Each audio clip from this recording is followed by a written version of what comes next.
And most people, when they have a choice between hating others and hating themselves, they hate others. You have a chapter, that's the first chapter is black rednecks and white liberals. The second chapter is, are Jews generic? Why the jump from black rednecks and white liberals to are Jews generic? What's the point? Well, this book is really about ethnic and cultural issues in general. So there's a chapter on the Jews, there's a chapter on the Germans, and then there's a chapter on history in general. So they're lumped together because they're all cultural ethnic issues. We move on to the Jews simply because it's a fascinating story, because among the middleman minorities, of which the Jews are the most prominent, the hostility to these people in countries around the world is out of all proportion to any other kind of group I can think of. In terms of violence, the number of Chinese killed, let's say, in 1 year, and by mob action, exceeds all the blacks lynched in the entire history of the United States. And the number of Armenians killed in Turkey, during the First World War, is greater than that. And of course, the number of Jews slaughtered on a number of occasions in history, even before the Holocaust, is greater than that. So that the question is, why this particular kind of people are the targets of so much venomous hatred? And I think the answer is that they not only succeed, they succeed in a way which is a threat to the egos of other people. That is, you can envy a Rockefeller, but he's no threat to your ego, because you say, listen, anybody can be rich if he's born a Rockefeller. But the guy who comes here, let's say from Vietnam or Korea, and arrives here with little more than the clothes on his back and a few words of broken English, and a decade later he has his own little business, and you see his son a few years after that getting ready to go off to Harvard or MIT, you've got to ask yourself, you've either got to, you've got to hate yourself for saying, my God, I've been stagnating, this guy was nothing and now he's risen up, or you're going to have to hate him. And most people, when they have a choice between hating others and hating themselves, they hate others. Where does the hatred for the Jews come from in history? Number of places, but they are people who have succeeded an awful lot in the midst of other people who have not. Years ago, one official of one of the Jewish organizations in New York asked me, what can Jews themselves do in order to minimize the hostility they face? And I gave him a one-word answer: fail. Because as long as you succeed, you're going to be hated.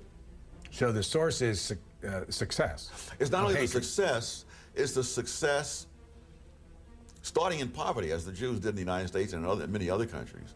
And so you not only see them succeed, you see them rise up from the bottom, past other people, and the people they've passed don't like it. But there's also the fact that the role they play economically has never been understood. They're middlemen or they're money lenders, and the argument is they're really not producing anything. You can't see anything tangible, that they don't stand at a production line turning out widgets. And so the argument is that they're not producing anything. They're simply gratuitously inserting themselves between the producer and the consumer, and they're parasites, essentially. And this argument has been made, again, not only about the Jews, but about similar groups around the world. And in a number of places, they have expelled those people or forced them out by mob actions, forced them to flee. And after they left, the economy has collapsed. But it never teaches the lesson to know they were doing something. According to a history of the Jews in the United States, staggering numbers of Jews in the decades before and after the Civil War first experienced America through peddling, which became the nearly universal American Jewish male experience. While Jewish peddlers worked as isolated individuals, their supplies came from a wider network. Each peddler functioned in a long Jewish economic chain, linking shopkeepers to Jewish wholesalers in the larger cities on whom they depended for credit. The Jewish peddler on the road served as the agent of the Jewish town shopkeeper and the big city jobber. This trading network depended on intracommunal trust. Wholesaler and peddler understood each other, spoke the same language, and knew the same people.